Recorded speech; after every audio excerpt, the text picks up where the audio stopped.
আসসালামু আলাইকুম গাইস, আমি আজকে নিয়ে এসেছি কচুরলতি ইলিশ মাছের মাথা দিয়ে। এখন আমি একটা কড়াইতে তেল বসিয়ে দিলাম, দিয়ে মাছটাকে একটু হালকা ভেজে নিব। আমি আগেই কচুরলতিকে ভালো করে কেটে ধুয়ে ভাপ দিয়ে রেখেছি। এখন দিয়ে দিলাম একটু পেঁয়াজ, আদা রসুন বাটা, এগুলোকে একটু নেড়ে সাথে দুটো তেজপাতা দিয়ে দিলাম।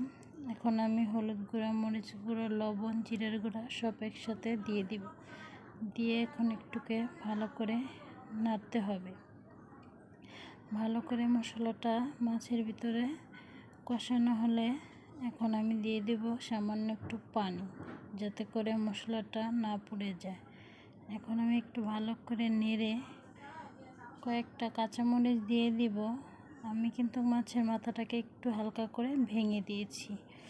তারপরে এখন আমি দিয়ে দিব কচু লতিগুলো।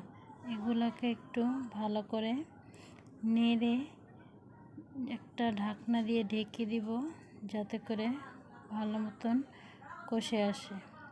এখন আমি এগুলোকে ঢাকনা দিয়ে ঢেকে দিব। এখন আমি এগুলোকে ঢাকনা উঠিয়ে একটু নেড়ে দেব। আমার কচুরলতি প্রায় হয়ে গেছে। এখন আমি আরেকটু ভালো করে নেড়ে দেব, যাতে করে ভাজা ভাজা হয়। এখন কিছুটা ধনে কুচি দিয়ে দেব। একটু আলতো করে নিয়ে আমি এখন লতিটাকে নামিয়ে ফেলবো। আমার লতিটা প্রায় হয়ে গেছে। আপনাদের যদি কোথাও আমার ভিডিওটা ভালো লাগে প্লিজ লাইক দিবেন, একটা লাইক দিবেন প্লিজ। আল্লাহ হাফেজ।